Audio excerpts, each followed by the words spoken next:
హాస్టల్లో ఉన్నవాళ్ళు ఇది తప్పకుండా వినాలి. ఎందుకంటే ప్రతి హాస్టల్లో ఒక గది ఉంటుంది. ఎప్పుడూ లాక్ చేసి ఉండే గది. దాని గురించి ఎవరూ మాట్లాడరు. మా హాస్టల్లో కూడా అలాంటి గది ఉంది.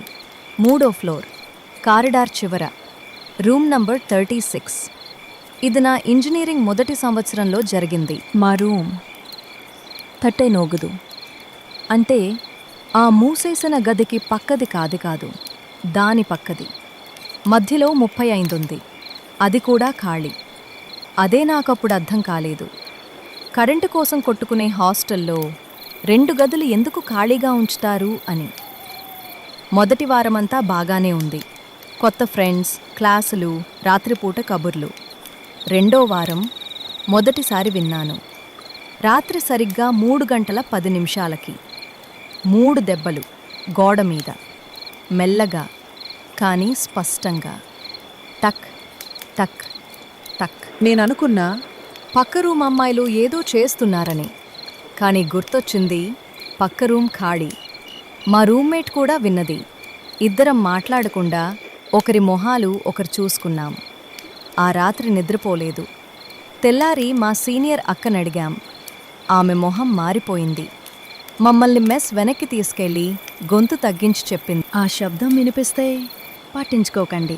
అది ప్రతిరోజూ రాదు. వచ్చినప్పుడు మునగదీసుకుని పడుకోండి.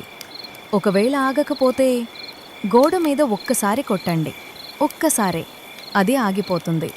మరి 2 సార్లు కొడితే అని అడిగాను, ఊరికే నవ్వుతూ. అక్క నవ్వలేదు, నా చెయ్యి పట్టుకుంది. 2 సార్లు కొడితే అది తలుపు తీసినట్టు. అర్థమైందా? ఎప్పుడూ 2 సార్లు కొట్టకండి. కొన్ని రోజులు ఏమీ లేదు. మేము దాదాపు మర్చిపోయాం. తరువాత ఎగ్జామ్స్ టైం వచ్చింది. రాత్రుళ్ళు లేట్ వరకు చదువుతున్నాం. ఒక రాత్రి నేను ఒక్కదాన్నే మెలకువగా ఉన్నాను. టైం చూశాను, 3 గంటల 9 నిమిషాలు. ఎందుకో గడియారం వైపే చూస్తూ ఉండిపోయాను. 3:10. టక్ టక్ టక్. ఈసారి ఇంకా దగ్గరగా. గోడ అవతల కాదు, గోడ లోపల నుంచి అన్నట్టు. నేను కదల్లేదు. అక్క మాట గుర్తొచ్చింది. ఆగుతుందేమో అని చూశాను. ఆగలేదు. టక్ టక్ టక్. మళ్ళీ. ప్రతిసారి కొంచెం గట్టిగా. నా రూమ్మేట్ లేచింది. భయంతో ఏడుస్తోంది. శబ్దం ఇంకా పెరుగుతోంది. పుస్తకాల షెల్ఫ్ వణుకుతోంది. నేను ధైర్యం చేశాను. గోడ దగ్గరికి వెళ్ళాను. చెయ్యి ఎత్తాను. ఒక్కసారి కొట్టాను. టక్. నిశ్శబ్దం. ఒక్క క్షణంలో అంతా ఆగిపోయింది. గాలి కూడా తేలికపడింది. మేము ఊపిరి పీల్చుకున్నాం. రూమ్మేట్ నన్ను హత్తుకుంది. అంతా అయిపోయింది అనుకున్నాం. కానీ ఆ తరువాతి క్షణం గోడ అవతల నుంచి సమాధానం వచ్చింది. టక్.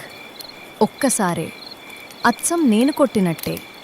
అదే బలంతో, అదే చోట. అది వింటోంది.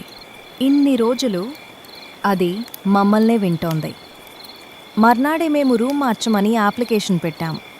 వార్డెన్ ఒక్క ప్రశ్న కూడా అడగలేదు. అప్లికేషన్ చూడగానే సంతకం పెట్టేసింది. ఆమెకి తెలుసు, అందరికీ తెలుసు. వెళ్ళిపోయే రోజు సామాన్లు సర్దుతున్నప్పుడు మా సీనియర్ అక్క వచ్చింది. మిగతా కథ చెప్పింది. చాలా సంవత్సరాల క్రితం మురవై ఆటలో ఒక అమ్మాయి ఉండేది. ఎగ్జామ్స్ టైంలో రాత్రి 3 గంటలకి చదువుకుంటూ ఉండేది. ఒక రాత్రి ఆమె గోర మీద శబ్దం విన్నది. పక్క రూమ్ వాళ్ళు ఆట పట్టిస్తున్నారు అనుకుని విసుగ్గా 2 సార్లు కొట్టింది. తెల్లారి ఆమె గదిలో లేదు. తలుపు లోపల నుంచి గడియ పెట్టే ఉంది. కిటికీలు మూసే ఉన్నాయి. కానీ అమ్మాయి లేదు. ఇప్పటికీ దొరకలేదు. అప్పట్నుంచి 36 లాక్ చేశారు. 35 ఖాళీగా ఉంచారు. మధ్యలో ఒక గది గ్యాప్ ఉంటే శబ్దం సరిగ్గా వినపడదని. కానీ అది ఇంకా అక్కడే ఉంది. ప్రతి రాత్రి 3:10కి ఎవరైనా వింటున్నారా అని కొడుతూనే ఉంది. అందుకే చెప్తున్నా, హాస్టల్లో రాత్రిపూట గోడ మీద శబ్దం వినిపిస్తే ముందు ఆలోచించండి. అవతల ఎవరున్నారో మీకు నిజంగా తెలుసా? తప్పకపోతే ఒక్కసారి కొట్టండి, అది ఆగిపోతుంది. కానీ రెండోసారి మాత్రం ఎప్పుడూ కొట్టకండి. అది తలుపు తీసినట్టే. మీ హాస్టల్లో కూడా ఇలా మూసేసిన గది ఉందా? దాని వెనక కథ ఏంటో మీకు తెలుసా? కింద కామెంట్లో రాయండి. నేను ప్రతి కామెంట్ చదువుతాను. బాగా భయపెట్టే హాస్టల్ కథని వచ్చే ఎపిసోడ్లో చెప్తాను. ఈ కథ హాస్టల్లో ఉండే మీ ఫ్రెండ్స్కి పంపండి. వాళ్ళకి ఈ రూల్ తెలియాలి కదా. నిద్రపోండి ప్రశాంతంగా. శుభరాత్రి.